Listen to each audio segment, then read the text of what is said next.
Qui peut nous lire l'énoncé? Oui? Lors d'un séisme, la terre est mise en Ah oui, je dois d'abord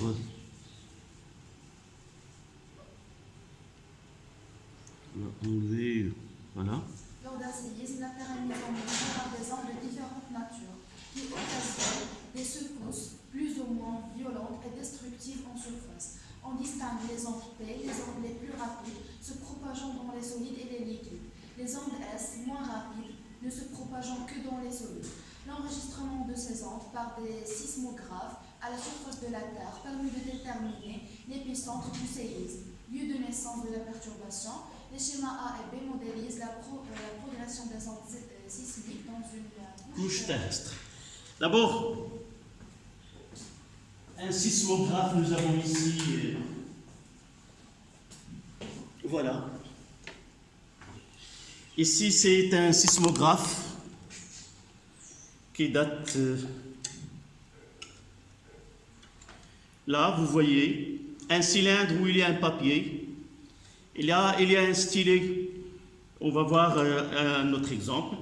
Les vibrations et les ondes se produisent à l'intérieur de ces disques-là. Et une fois qu'il y a vibration, celui-ci, on peut le fonctionner à l'aide d'un ressort spiral. C'est comme de la montre d'autrefois, mécanique, et elle peut tourner. Et une fois qu'il y a des vibrations, on peut enregistrer la magnitude de ces tremblements de terre. Là, un autre exemple, c'est le même.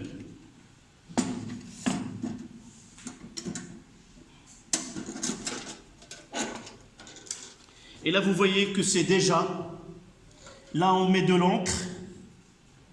Il y a de l'encre. Et une fois de la même façon, celui-ci réalise un mouvement de rotation uniforme. De la même façon ici, une fois qu'il y a des tremblements, fait un mouvement de vibration de ce stylet. Et en rotation, je peux déterminer, je peux lire ce que nous avons schématisé dans l'exercice. Donc là, c'est un sismographe qui peut enregistrer ce qui se produit. Donc la question, premièrement, définir une onde transversale. Vous voyez que après un certain nombre d'exercices, on constate que la plupart des questions se répètent. Toujours, notre problème, c'est de différencier l'onde transversale d'une onde longitudinale, la vitesse de propagation et ainsi de suite. D'accord? Avant cela, dans le texte, il y avait des termes techniques qu'on appelle, par exemple, c'est quoi un séisme? Nous devons le voir d'un point de vue onde mécanique. Et aussi, qu'est-ce que ça veut dire un épicentre? Qu'est-ce que c'est un foyer? D'accord? On commencera, exercice 2, terminologie. On commencera par la terminologie.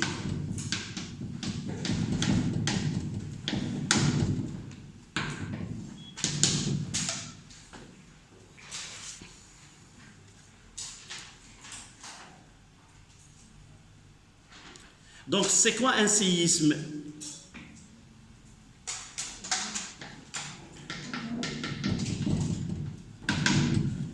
Si nous le voyons de notre cours, c'est une déformation, on l'appelle un ébranlement. C'est un ébranlement de sol provoqué par quoi? Vous l'avez étudié en sciences naturelles. Ce mouvement des plaques ou il y a glissement des plaques rocheuses et ce déplacement, c'est de l'énergie mécanique et cette énergie-là, c'est elle qui s'évacue ou se propage le long du sol. Donc, vous notez, séisme, 2 points, ébranlement brutal, ébranlement brutal, provoqué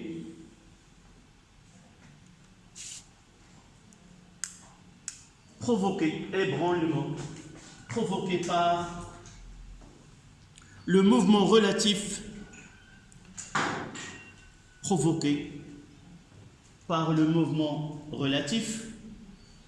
de deux compartiments rocheux, de deux compartiments.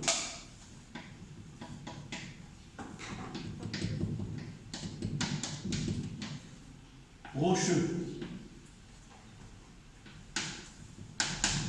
طبقات صخرية أو صفائح، فالمصطلح أكثر استعمال من الصفائح.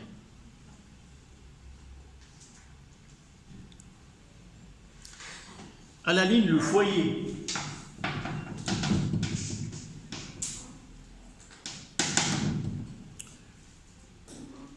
Foyer بؤرة.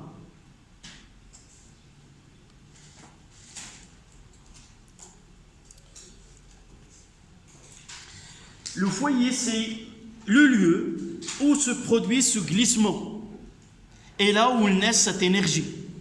Donc vous notez foyer, lieu précis où se produit la rupture initiale. Lieu précis où se produit la rupture initiale et libération de l'énergie.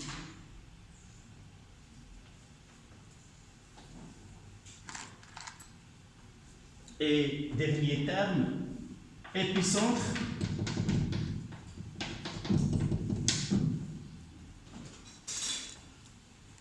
Dans les informations, on dit que l'épicentre d'un tremblement de terre, c'était le village tel. Donc l'épicentre, il est situé à la surface de la terre. Donc le foyer, il est à l'intérieur où s'est produit le glissement des compartiments rocheux. Par contre, l'épicentre, c'est la projection de ce foyer sur la surface de la Terre. On notera, on fera un chemin par la suite. Donc, la projection du foyer à la surface du sol. La projection du foyer à la surface du sol.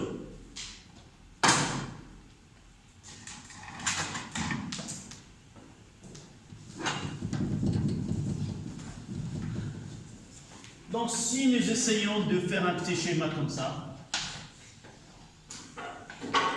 et là se produit ce glissement. Donc, si le glissement se produit là, ça c'est le foyer.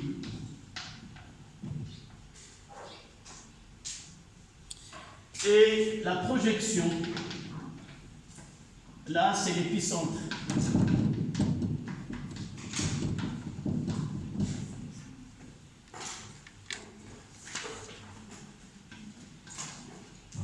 Et là, dans toutes les directions,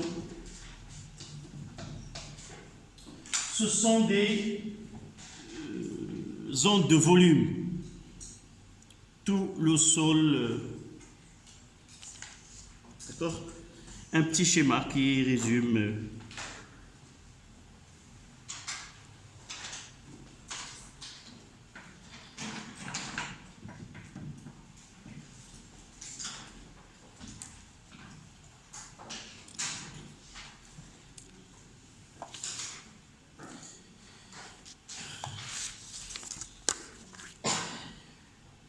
Dans des exercices de ce type, il faut avoir le temps de lire et relire l'introduction de l'exercice. Parfois, les élèves pensent que les données qui sont dans l'exercice n'ont pas d'importance et essaient de chercher à passer à la première question pour y répondre. Donc, dans les exercices de physique, parfois, l'introduction de l'exercice, il y a des informations qui nous permettent de répondre à certaines questions. Si nous ne donnons pas d'importance à cette introduction, nous trouverons des difficultés pour répondre à certaines questions. Donc, ayez l'habitude de bien lire et relire l'introduction de l'exercice afin de faciliter la réponse aux questions. Donc, parmi les choses que je dois, lorsque je traite un exercice de physique, je relis et j'essaie de mémoriser certaines données. Parce qu'au baccalauréat, j'aurai pas le temps de chaque fois, je reviens à l'énoncé chaque fois. Donc, de la lecture, j'essaie de arriver à deux choses. Il y a deux types d'ondes. Les ondes P, en réalité P c'est la première lettre de première, ce qu'on appelle des ondes sismiques premières, et S ce sont les secondaires. Donc il y a deux types, en réalité il y en a trois, mais dans cet exercice ils nous ont donné que S et P, sans parler des ondes qui sont L, d'accord? Peut-être on parlera par la suite, mais dans cet exercice, on s'intéressera uniquement à ces deux types. Avec deux vitesses différentes, je dois me rappeler dès maintenant que les ondes P, il y a le mot rapide, le mot P. D'accord? Les ondes P rapides, les ondes S qui sont plus lentes que les ondes P. D'accord? Ils ont des vitesses de propagation différentes.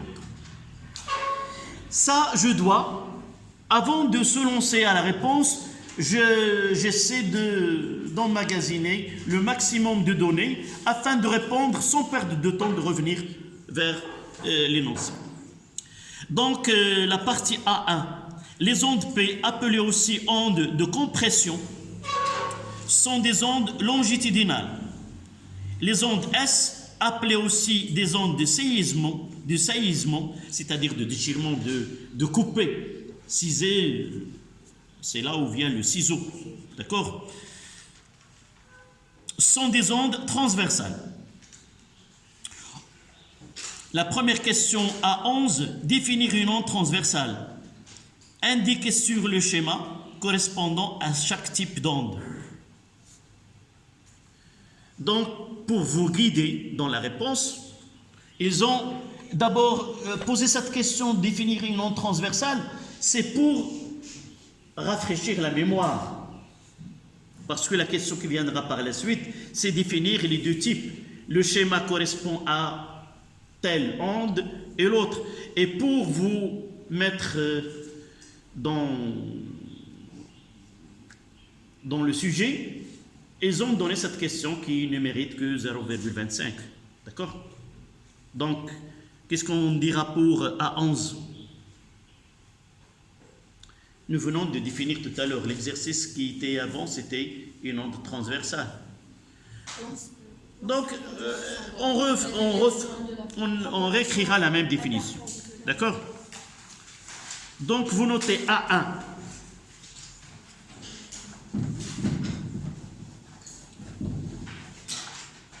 A1, puis A11. J'ai dit tout à l'heure qu'on peut utiliser une autre couleur. A11, définir.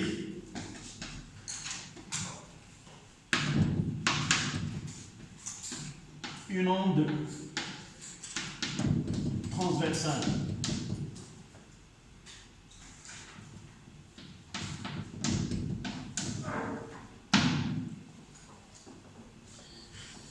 Donc vous allez noter, c'est une onde est dite transversale lorsque la direction de la propagation est perpendiculaire à la direction de déformation.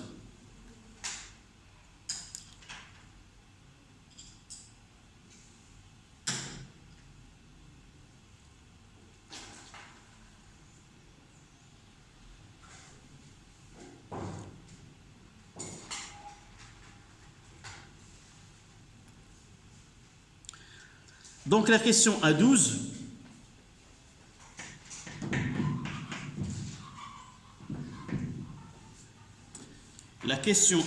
indiquez sur le schéma correspondant à chaque type d'onde. Pour nous, on va dire le schéma A, ça correspond à, le schéma B, ça correspond à une onde de type E. D'accord? Si je reviens à A1 et l'introduction, les ondes P appelées aussi des ondes de compression. Qu'est-ce que ça veut dire une compression? Nous l'avons vu avec le ressort là. Oui. Là, une compression. C'est-à-dire la distance entre les spires sont plus petites que dans une région où il n'y a pas de l'onde. Essayez de voir le schéma A et le schéma B.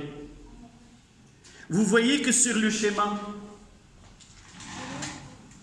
je vais essayer de...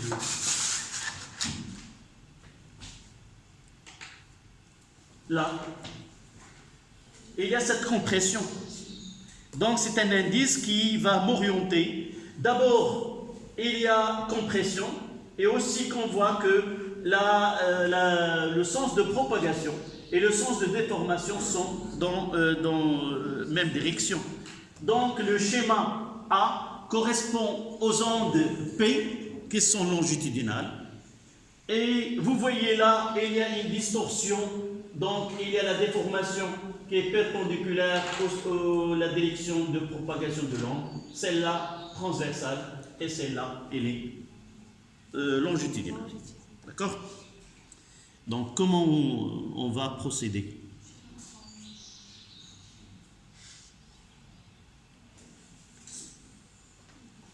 Sur le schéma A, qu'est-ce qu'il y a? La direction de déformation est parallèle à la direction de propagation. Donc, le schéma A correspond aux ondes P. Et sont justifiés. Et par conséquent, quoi? Le schéma B correspond aux ondes S. C'est pas la peine. Si j'ai le choix entre deux et je justifie le choix 1, le choix 2, ça découle de lui-même. D'accord? Donc, vous notez, pour le A12, puisque la direction de propagation est perpendiculaire, et de même, puisque la direction de propagation de l'onde dans le schéma A est parallèle à la direction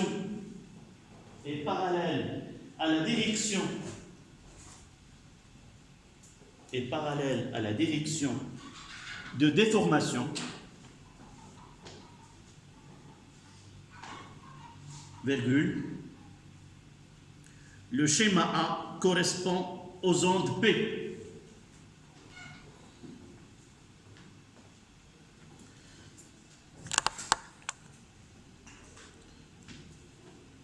Par conséquent, le schéma B correspond aux ondes S.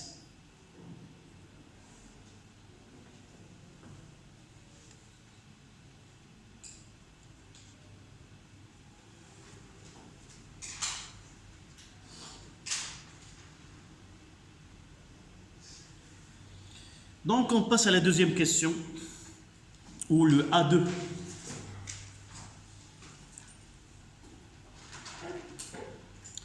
Un séisme s'est produit à San Francisco, en Californie, en 1989. Le document ci-dessous présente le sismographe obtenu lors de ce séisme à la station Eureka. Donc là,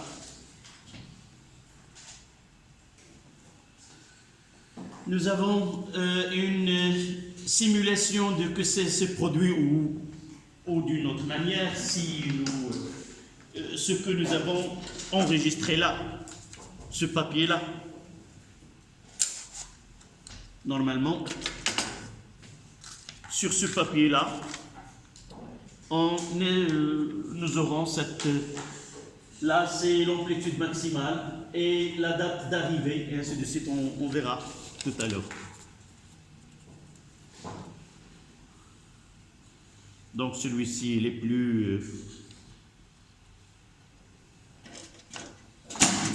plus ancien. que celui qu'on parlera en 1904. Il a plus beaucoup évolué. Donc la question, le sismographe a été enregistré à Eureka, station sismique située au nord de la Californie. L'origine de repère t égale à 0 a été choisie à la date de début du séisme à San Francisco. Le sismogramme représente deux trains d'ondes représentés par A et B. A21, à quel type d'onde S ou P correspond chaque train? Justifiez votre réponse à l'aide de textes d'introduction. Normalement, dans un exercice, dans un devoir pour nous, jamais je vais écrire cette phrase. Jamais j'écrirai justifiez votre réponse à l'aide de textes d'introduction. Donc normalement, un sujet doit être traité et bien lire l'introduction. C'est pas en demandant de relire l'introduction, d'accord? Donc répondre et vous devez chercher tous les arguments qui sont donnés dans le texte de l'exercice. Donc, la première des choses, dans un exercice de ce type, lorsqu'on vous donne un schéma, je dois l'analyser. Je dois prendre du temps à la lire, à la comprendre et aussi de l'interpréter. En interprétant ce schéma, je serai capable de répondre aux questions par la suite. Donc la première des choses, c'est j'ai l'amplitude de ce séisme au cours de temps. Et je vois ici qu'il y a deux trains. Ça veut dire quoi? Ça veut dire qu'il s'est produit ce séisme-là et s'est produit dans un foyer donné où nous l'avons d'un épicentre parce qu'on ne peut pas, on est à la surface de la Terre. Donc, la première des choses, on enregistre cette perturbation-là, suivie d'un autre. La première des choses, il y a deux perturbations différentes. Donc, je dois comprendre qu'il y a deux types de séismes, deux types d'ébranlements qui s'est produit. Un séisme, il est composé des deux, ce que nous avons lu au départ. Donc, ce mélange entre guillemets, en réalité, il est composé de deux types de mouvements. Donc, je dois connaître lequel est S et lequel est P. D'accord?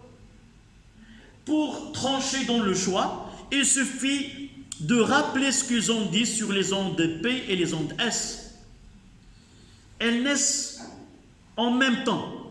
Les ondes P et les ondes S naissent en même temps. Ça veut dire quoi? C'est comme j'ai une course. Au départ, il y aurait tous les athlètes sur la même ligne.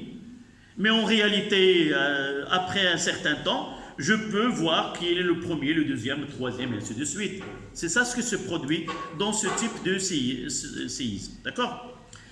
Donc, tant que on enregistre celui qui est enregistré le plus tôt possible, celui le plus rapide.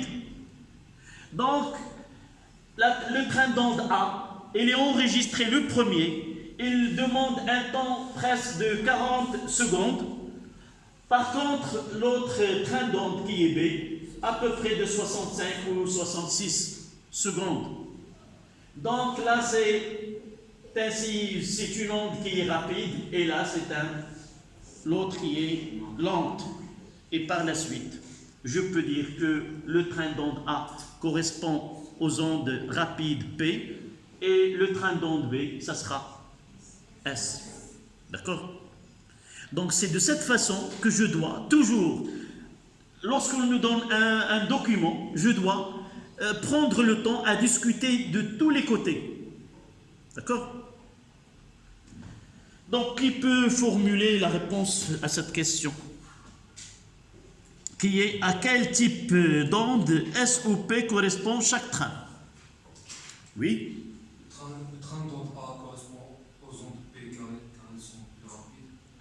Et le train d'onde B correspond Oui, le train, ils sont plus rapides. Comment tu as su qu'il s'agit plus rapide? Il faut lire. On dit que le train d'onde A nécessite que 40 secondes pour atteindre la station ou l'enregistrement.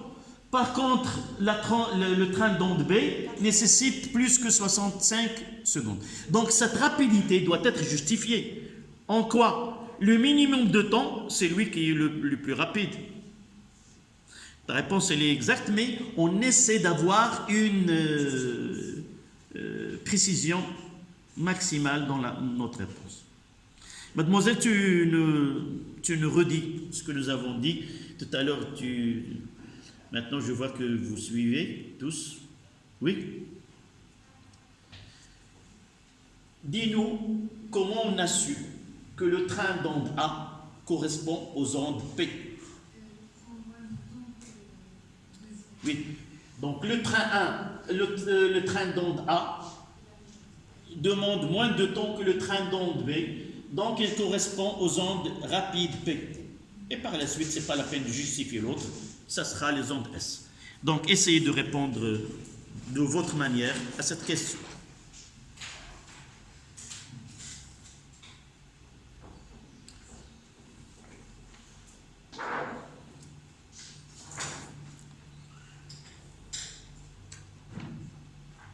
C'est A, 2, 1.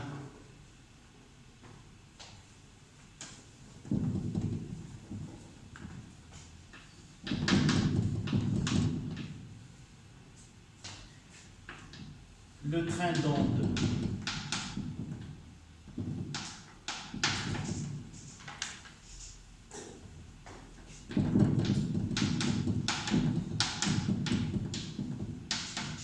A nécessite que 40 secondes pour atteindre la station. Donc plus rapide.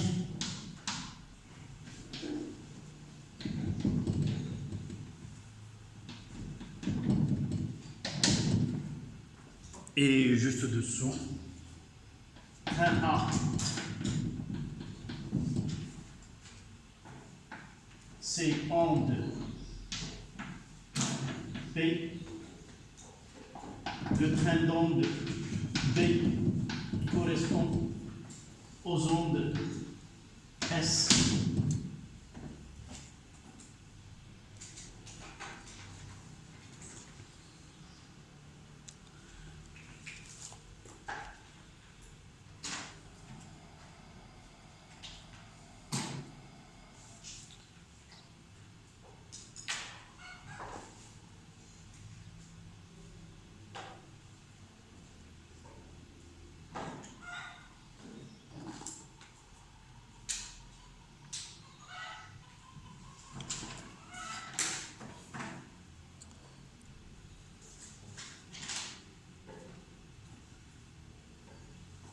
Voilà.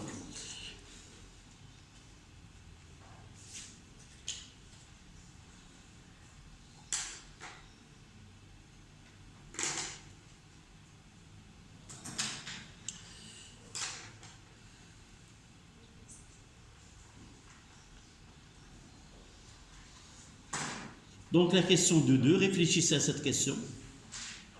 Sachant que le début du séisme a été détecté à Eureka à 8h15 minutes 20 secondes au temps universel, déterminez en temps universel l'heure, minute et la seconde à laquelle le séisme s'est déclenché à l'épicentre. De 3, sachant que les ondes P se propagent.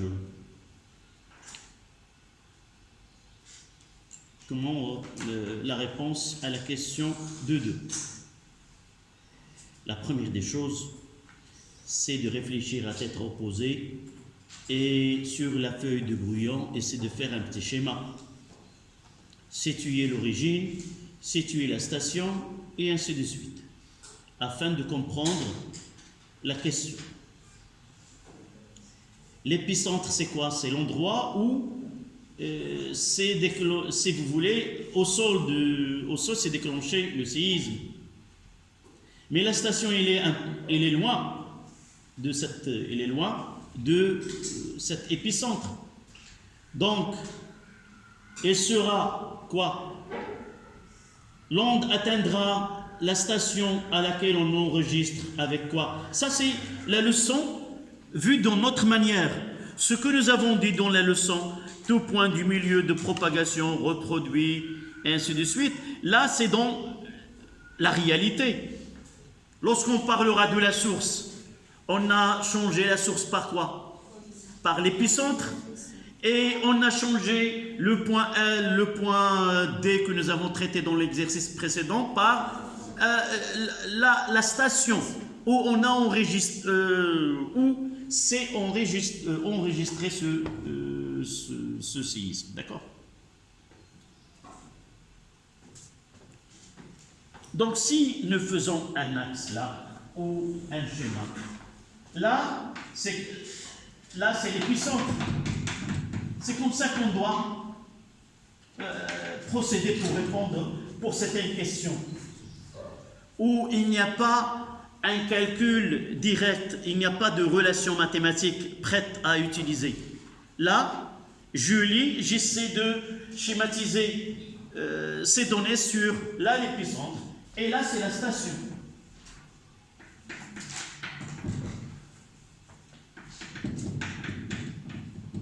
Et cette onde. Et là, je dois utiliser les données. Ce 18, combien ils nous ont donné? La date. 8h, 15 minutes, 20 secondes. Où je dois mettre ce 18, 15 minutes, 20 secondes? J'ai deux événements, l'éclenchement en épicentre et l'enregistrement dans la station. Ce 8h 15 minutes 20 secondes, je vais l'écrire là ou là? Dans la station, voilà. Donc ça sera là 8h 15 minutes 20 secondes. Et je reviens au texte. Qu'est-ce qu'il me demande? Quelle est la date de, si vous voulez, le commencement à partir de l'épicentre? Ça sera quoi? Et là, on va utiliser le cours. Ce qui se passe à un point donné s'est passé à un point avant, mais avec un retard. Donc, si je veux revenir à l'épicentre, je dois connaître quoi? Le retard. Donc, je vais mettre une flèche là et mettre un retard. Et combien ce retard-là? 40 secondes.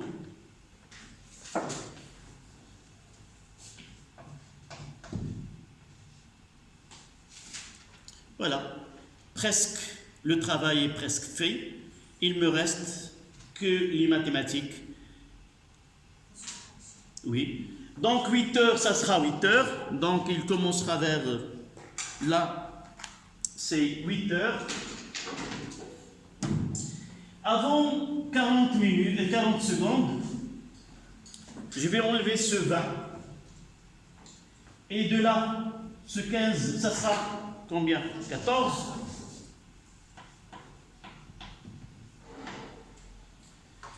Déjà 20, et 1 minute, c'est 60 secondes. J'enlève le 20, et ça reste combien?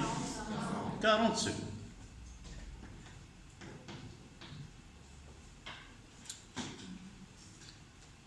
C'est clair ou je reprends? Là, toujours, il faut, en physique, nous avons de la chance que la physique, c'est quelque chose de concret. Il y a une histoire.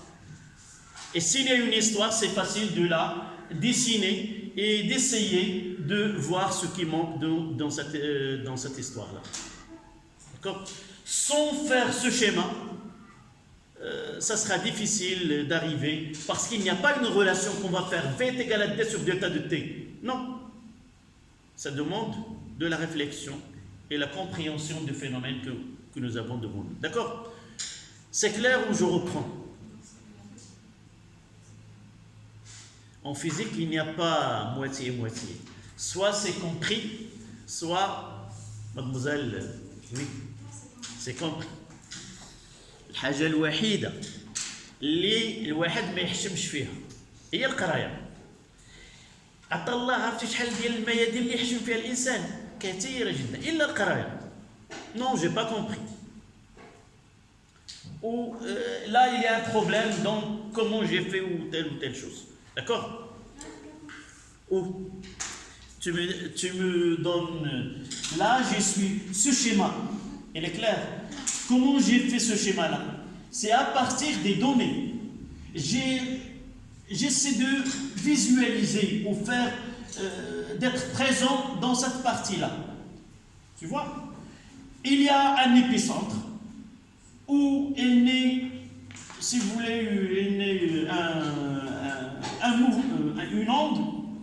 Cette onde est complexe et il y a une partie là, quelque part, il y a une station. Pour nous, parfois, ce qui se passe au voisinage de Pelsima, on l'enregistre au Casablanca ou d'autres centres. Il n'y a pas un centre près. Donc, à partir de là, nous pouvons, il y a des stations qui nous donnent des enregistrements de ces tremblements de terre. Et à partir de ce calcul-là, on détermine que l'épicentre se trouve à tel ou tel point. On entend dans les informations في إقليم كذا في دوار كذا في منطقة كذا بني كذا إلى غير ذلك. Comment on le calcule? À partir de là. Sur la carte, on calcule la distance. Par exemple, 600 km, on essaie de tracer sur carte où se trouve cet épicentre. D'accord? Donc la première des choses, et sur ce schéma, j'introduis les dates. Ils m'ont dit que la station a enregistré cet ébranlement à 8h15 minutes 20 secondes. Donc je dois remonter le temps. Donc là, mais avant de là, l'onde était en épicentre. Il a laissé dans les naissances ici.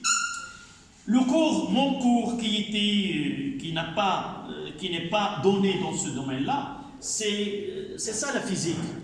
La physique, il y a des lois qui sont générales.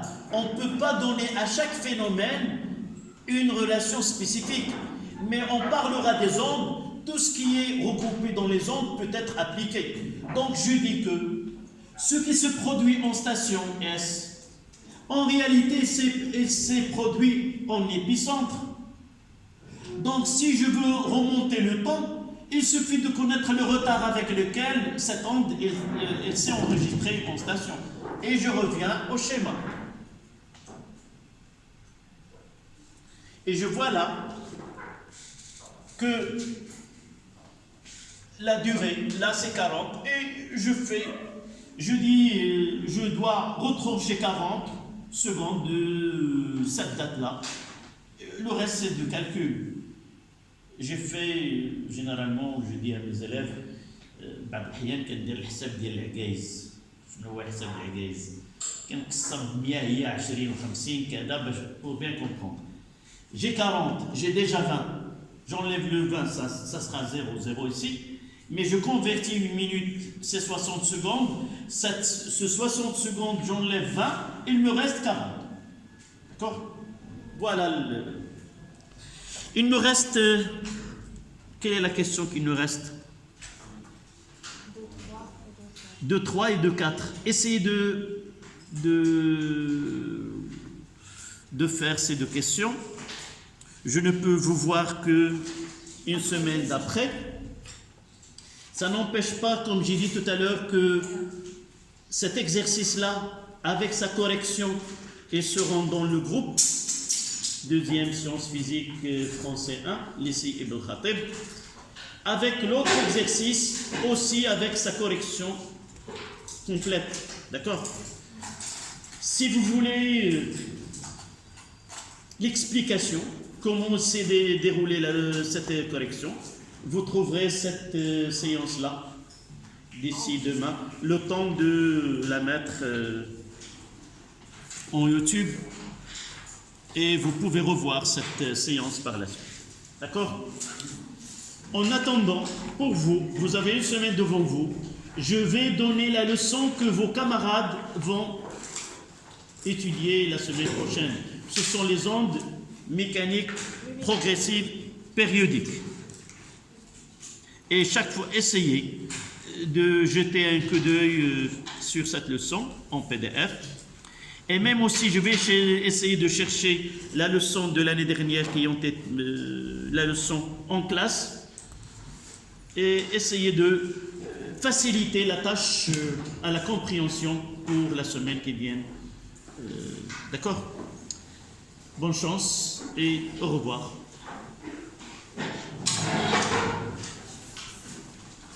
N'hésitez pas de poser des questions sur si je pose un exercice qui n'est pas corrigé.